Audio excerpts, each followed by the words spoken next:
Salakku ini berdirinya tahun 2016. Asal muasalnya itu sebenarnya dari kesukaan anak kami yang bontot, itu suka salak. Cuman selanjutnya kita sebagai pelaku usaha waktu itu berusaha mencari data dari si salaknya sendiri, bahwa salak itu ternyata jenis buah palma yang semua bagiannya bisa diolah. Nah, dari situ saya merasa sangat exciting untuk mengambil salah satu bahan yang dijadikan bahan utama ya di salakku. Di salakku ini variannya paling banyak karena kita menciptakan resep-resep inovasi yang menjadi produk-produk baru yang berbahan dasar salak. Kenapa pakai nama salakku? Sebenarnya itu mengambil dasar dari kata salaknya gitu ya. Ada penambahan kunya biar mudah aja pelafalannya. Dan logonya juga itu menggambarkan identitas saya sebagai owner dari salakku yang menjadi food inovatornya.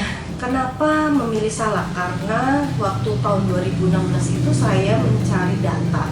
Produsen olahan salak itu ternyata belum banyak. Di tahun 2016 tuh saya lihat baru ada beberapa.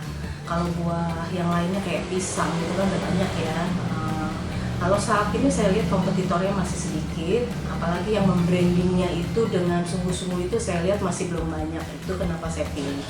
Yang kedua adalah si salak itu sendiri adalah buat tropis khas Indonesia yang nggak semua orang tahu bahwa di balik kerasnya kulit si salak itu banyak kandungan manfaatnya, malah tinggi sangat. Orang taunya kan kalau makan salak susah WAB, ternyata itu salah besar. Kita sekaligus memberikan edukasi, pengetahuan tentang manfaat dari buah salak itu sendiri ke dalam olahan salak.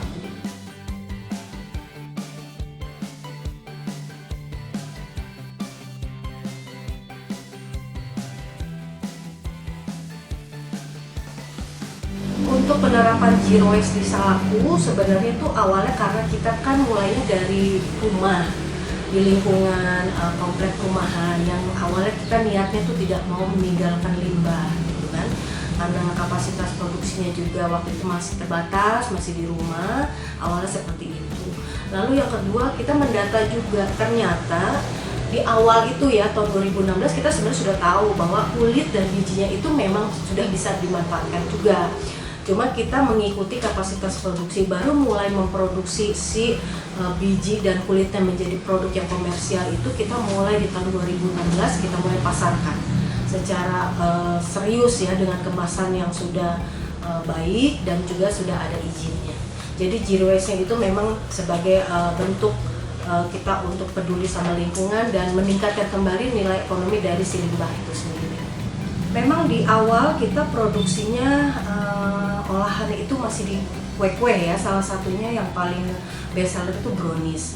Saat itu kami mendata brownies salak itu baru kami yang memproduksi. Kalau kuenya, bolunya sudah ada, tapi kalau brownies itu boleh kita klaim di salakku adalah pelopor olahan brownies salak. Tapi berjalan dengan waktu olahan kami semakin berkembang, mulai menjadi olahan lainnya seperti cookies. Terus sekarang sudah ada kerupuk, ada sambal, sari buah, sampai ke kulitnya dan bijinya kita olah kembali menjadi kopi dan teh.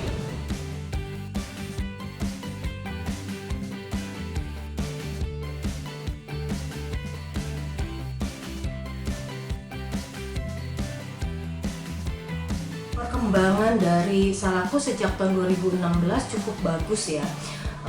Kita mulai 2018 itu kan mulai ada penerimaan secara apresiasi. Waktu itu kita dapat menang juara kuliner di Top Creative Planner.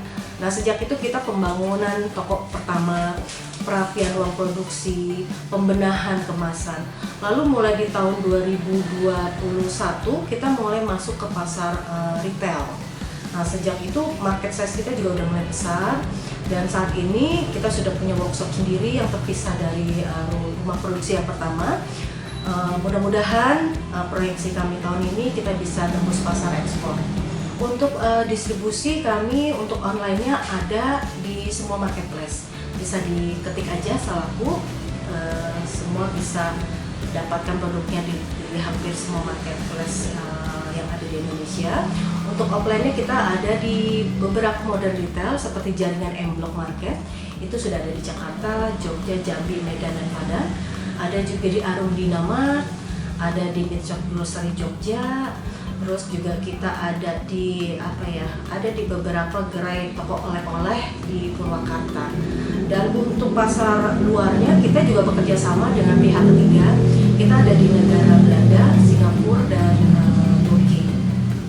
Proyeksi kami sih brand kami tetap terus eksis, makin dikenal seluruh Indonesia sebagai brand lokal dari Bekasi.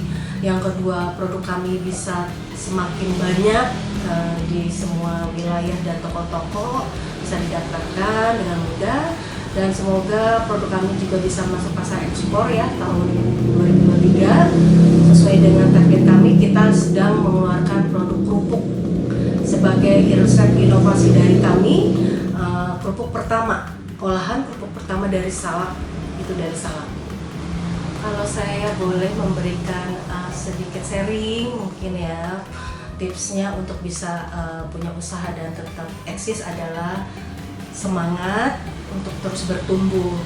Gak ada usaha yang tidak pernah jatuh. Saya juga beberapa kali pernah jatuh, cuman cara berpikirnya bagaimana cara bangunnya lagi, cara bertumbuhnya. Setiap saat saya terus masih belajar bersama mentor-mentor saya. Dan jangan takut gagal, jangan takut memulai, konsisten dan fokus.